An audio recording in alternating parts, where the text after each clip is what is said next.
Hello. Today I'm going to tie for you what I'm calling a Squirmy Alevin. So if you're a Catskill guy or a fur and feathers only guy or a fly tyer, you may cringe a little bit as we go through this, but I built this fly to go after steelhead in the Erie tributaries.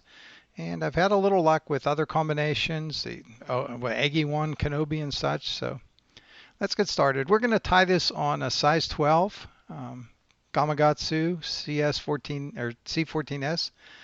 We're going to use egg yarn, and it's going to kind of represent the egg sac, but the body, belly of this fly.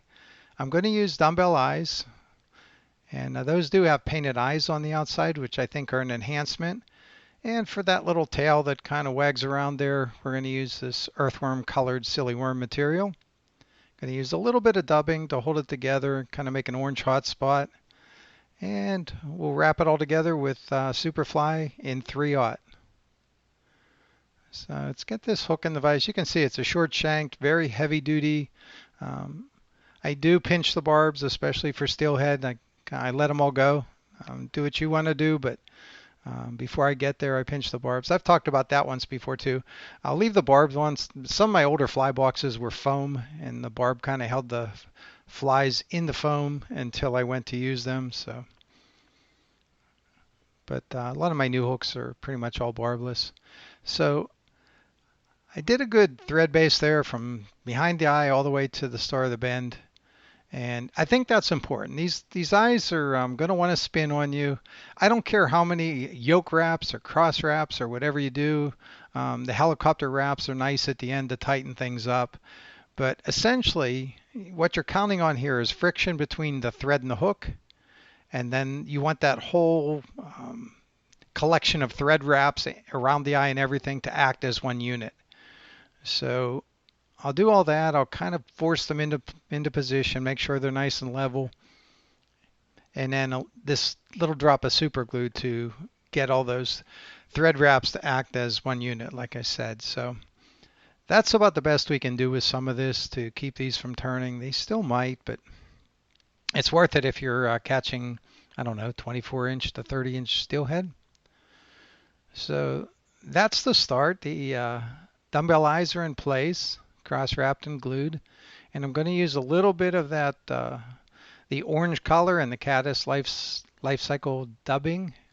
Um, Whatever your favorite, I like an antron here or something like that with a little sparkle in it though. But whatever your favorite dubbing is here, it will probably work just fine. But behind those eyes, I'm going to wrap back to the start of the bend. And basically a dubbed thread is a good way to hold that squirmy material in place. Maybe not the best, but it kind of works. Now here's a little trick. I grab the end of that material with my hackle pliers, and I'm kind of fooling around here trying to figure out what length I want to leave it. And then just get a wrap or two on there. And kind of pull things out of the way, work your way forward.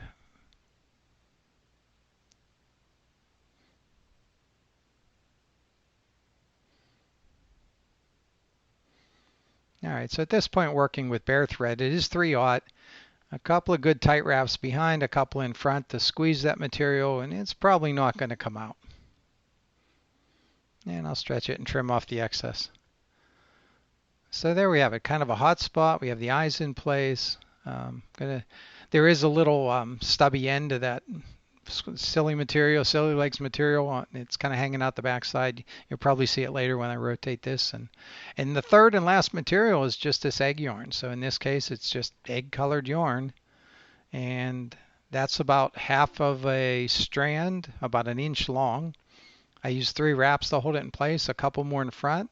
Brought the thread in front of the Dumbell eyes, and I'm going to whip finish. So one thing here is this fly is great for an anchor fly to get your maybe another egg pattern or another nymph down low, down where the steelhead are or where they're looking to feed. So I think it's about a 6-turn whip finish. And then this fly is almost done. I'm going to grab that egg material. A couple ways you could do that, trying to save waste here. That piece was only about an inch long to start with, so I'm not really going to waste that much, but I'm going to pull it all forward. I'm going to line the scissors up with the front of the eye. I angle it a little bit, so I'm cutting perpendicular to the yarn. And basically it's like half an egg. And because I pulled it that way, it gets that little bit of an oval shape. So, and I can't just leave that with finish, especially with that thread that I'm using. I feel better with a little drop of head cement on it. But that's the fly. Brush it out a little bit, fish it deep, and I've had a lot of luck with flies like this. Not this exact pattern, but I think you could pull in a steelhead or two with this one too. So thanks for hanging in there to the end. This was kind of a short one, but that's the idea. We want flies we can tie in a hurry that catch fish, and we don't mind losing one or two to the bottom. So if you want to learn more about me, look me up on Amazon.com, and until next time, be safe.